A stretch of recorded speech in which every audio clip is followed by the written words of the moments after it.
Fala, nação! Vem comigo que tem muita informação do nosso Mengão hoje. Mas antes, não deixe de curtir e se inscrever no nosso canal. Isso é muito importante pois fortalece a corrente rubro-negra fazendo nosso Mengão cada vez maior e mais forte. O Flamengo engordou os cofres de maneira inesperada e, melhor ainda, sem mexer em uma única peça do elenco atual. Tudo graças à transferência do zagueiro Otávio Ataíde, cria do Ninho, que foi negociado pelo Porto com o Paris Futebol Clube por exatos 20 milhões de euros, algo próximo de 130 milhões de reais na cotação de hoje. O detalhe que faz todo rubro-negro sorrir: o mais querido vai embolsar pouco mais de 11 milhões de reais nessa jogada, quantia que cai como luva no momento em que a janela de transferências costuma exigir criatividade financeira. Esse dinheiro chega ao caixa por dois caminhos. Primeiro, há a taxa de clube formador, que garante 6% sobre a venda final, repassados pelo Famalicão, equipe portuguesa que lapidou Otávio antes de ele chegar ao Porto. Depois, entra em cena o mecanismo de solidariedade da FIFA, responsável por mais 2,5% do valor total. Somados, esses percentuais resultam em aproximadamente 1.700.000 euros que vão direto para a conta rubro-negra. Importante, nenhum centavo dessa parte vai parar no Porto. Otávio, hoje com 23 anos, nunca teve espaço de verdade no profissional do Flamengo, mas sempre foi tratado como joia nas divisões de base. Quando se transferiu para o Famalicão, muitos enxergaram ali apenas um passo de desenvolvimento, porém, o Porto enxergou o potencial e colocou 12 milhões de euros sobre a mesa para levá-lo. Em solo português, o defensor acumulou 45 partidas oficiais, marcou 2 gols e entrou definitivamente no radar europeu. Agora, ele desembarca em Paris para iniciar um contrato de 5 temporadas, num clube que acabou de conquistar o acesso à elite do futebol francês. Para o Paris Futebol Clube, trata-se de uma aposta estratégica para ganhar solidez na defesa. Para o Flamengo, trata-se de uma injeção de capital puro, numa época em que não há nenhuma venda iminente de titulares, e ainda assim, o departamento de futebol precisa se manter ativo no mercado. Esse caso reforça como o trabalho no Ninho do Urubu segue gerando frutos. Mesmo atletas que não chegaram a vestir o manto sagrado em partidas oficiais do time principal conseguem, anos depois, devolver retorno financeiro graças às regras de formação e solidariedade. É a prova viva de que investir na base não é gasto, e sim receita diferida para o futuro, capaz de aliviar o orçamento quando menos se espera. Agora, antes de continuarmos, não deixe de curtir, comentar e se inscrever no nosso canal. Isso é muito importante pois fortalece mais ainda a corrente rubro-negra, fazendo nosso Mengão cada vez maior e mais forte. Olha só a temperatura desta possível novela. Os representantes de Wendel, volante do Zenit, bateram na porta do Flamengo e colocaram o nome do meio-campista na roda. Até aqui, José Boto não deu sinal verde nem hasteou bandeira vermelha. O dirigente simplesmente pediu tempo para avaliar, e isso já diz muito sobre o tamanho da operação. Primeiro ponto, o Zenit quer 20 milhões de euros pelo jogador, que tem 27 anos e contrato até junho de 2028. Ainda existe uma cláusula que permite aos russos prorrogarem o vínculo por mais 12 meses, o que eleva a cautela rubro-negra. Não é só o valor, é também o controle que o clube europeu mantém sobre a situação. Há quem veja, nos bastidores, o nome do Flamengo sendo usado como alavanca para forçar essa renovação automática. Se ficar provado que é blefe, a diretoria não vai gostar nem um pouco. Vale lembrar, no meio do ano, Wendel esteve a um passo de vestir a camisa do Botafogo. O negócio morreu na praia, oficialmente por questões geopolíticas. Ou seja, existe histórico de conversas travadas quando o volante tenta deixar São Petersburgo. Isso pesa na balança, porque ninguém na Gávea quer gastar energia, nem dinheiro, em algo que pode emperrar lá na frente. Enquanto o caso se arrasta em banho-maria, a torcida aperta ainda mais o cerco sobre José Boto. A janela internacional já está correndo, e o Flamengo, até agora, não apresentou reforços de impacto. A negociação por Jorge Carrascal, por exemplo, virou uma maratona que não cruza a linha de chegada. Com cada dia que passa sem desfecho, a pressão sobe um degrau. Então, o cenário é este: Wendel segue treinando no Zenit, o Flamengo observa, faz contas, verifica limites financeiros e, principalmente, procure entender se a oferta é real ou apenas uma cartada de empresário. Caso o clube decida avançar, vai precisar de fôlego para discutir valores, formas de pagamento e eventuais gatilhos contratuais que o Zenit costuma colocar. Por ora, tudo fica no campo da análise, nada de proposta formal na mesa. Agora, antes de continuarmos, não deixe de curtir, comentar e se inscrever no nosso canal. Isso é muito importante pois fortalece mais ainda a corrente rubro-negra, fazendo nosso Mengão cada vez maior e mais forte. Já no primeiro fim de semana vestindo a camisa do Zenit, o Coringa tratou de honrar o apelido. No domingo, dia 20 de julho, o treinador sacou um titular no intervalo do confronto contra o Rostov, partida de abertura do campeonato russo, e chamou o Gerson, que ainda nem tinha aquecido tanto. Naquele instante, o time de São Petersburgo estava em desvantagem de 1-0 e com pouquíssima fluidez.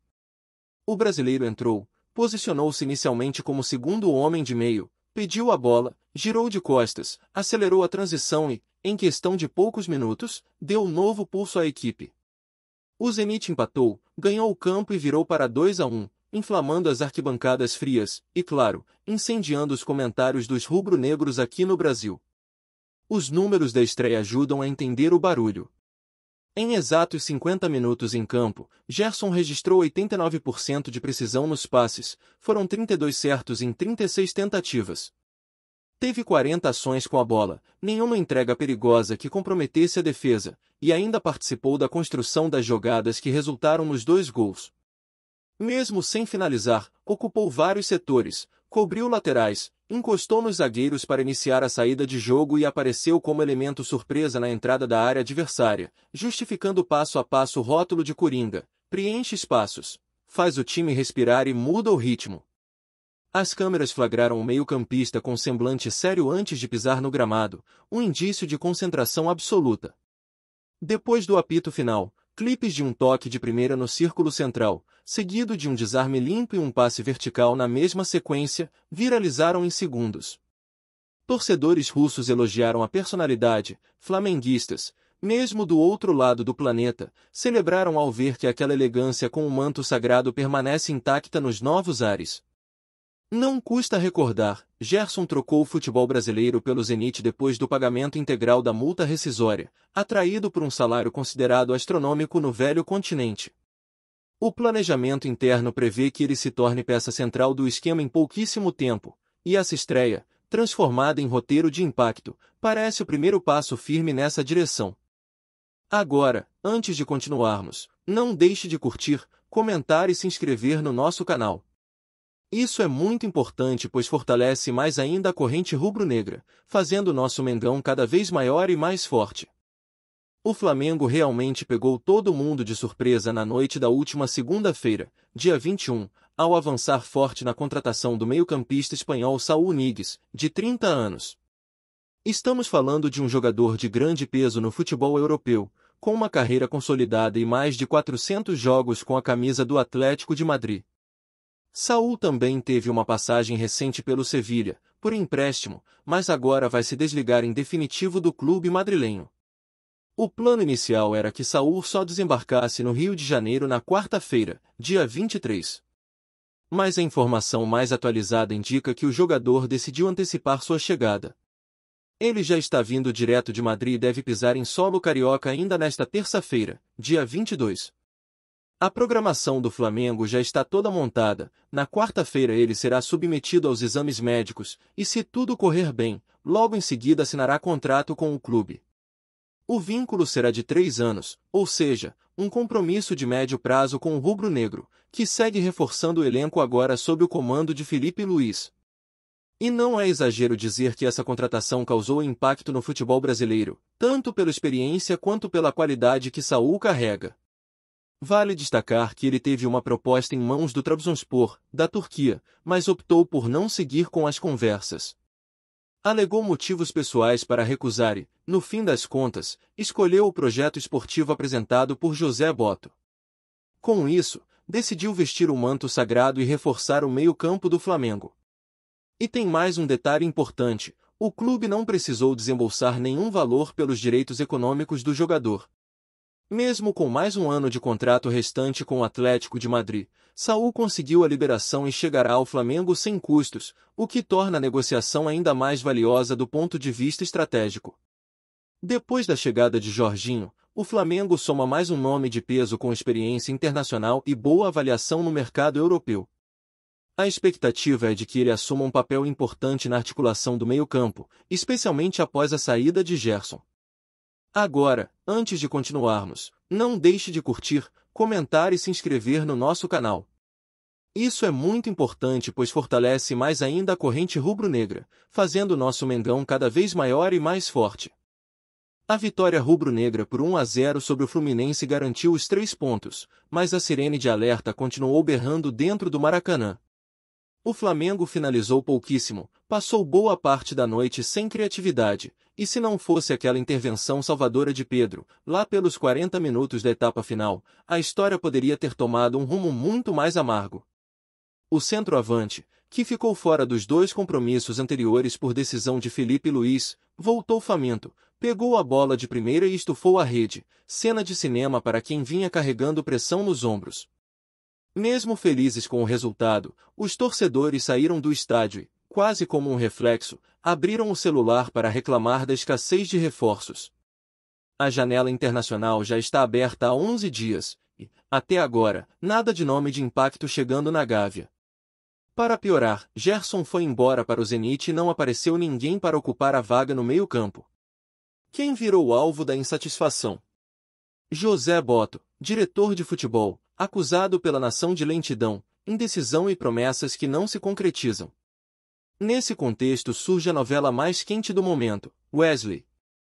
O lateral direito passou a partida inteira sentado no banco, preservado, porque a cabeça dele estava, e ainda está, na proposta tentadora da Roma. O clube italiano colocou na mesa 25 milhões de euros garantidos, mais 5 milhões em bônus por metas, ou seja, algo na casa de 163 milhões de reais. Só que existe um relógio correndo, a oferta vale até 19 horas desta segunda-feira, dia 21. Aí entra a diretriz traçada por BAP.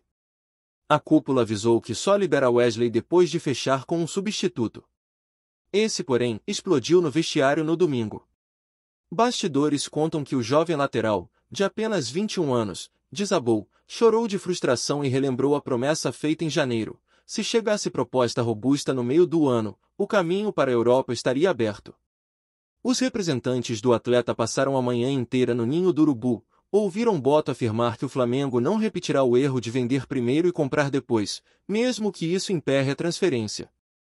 O resultado é um impasse pesado. Wesley sonha em atravessar o Atlântico agora, a Roma não quer esperar, e o Flamengo corre contra o tempo para achar outro dono da lateral.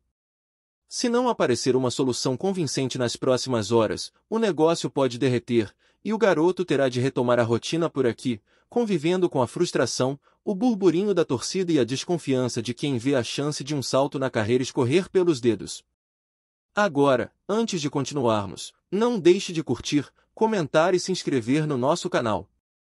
Isso é muito importante pois fortalece mais ainda a corrente rubro-negra, fazendo nosso Mengão cada vez maior e mais forte. Flamengo direciona os holofotes para um alvo que há tempos habita a pauta interna, Jorge Carrascal. Mas, diferente da Operação Relâmpago que trouxe o espanhol, o caminho para convencer o Dínamo Moscou lembra uma estrada esburacada.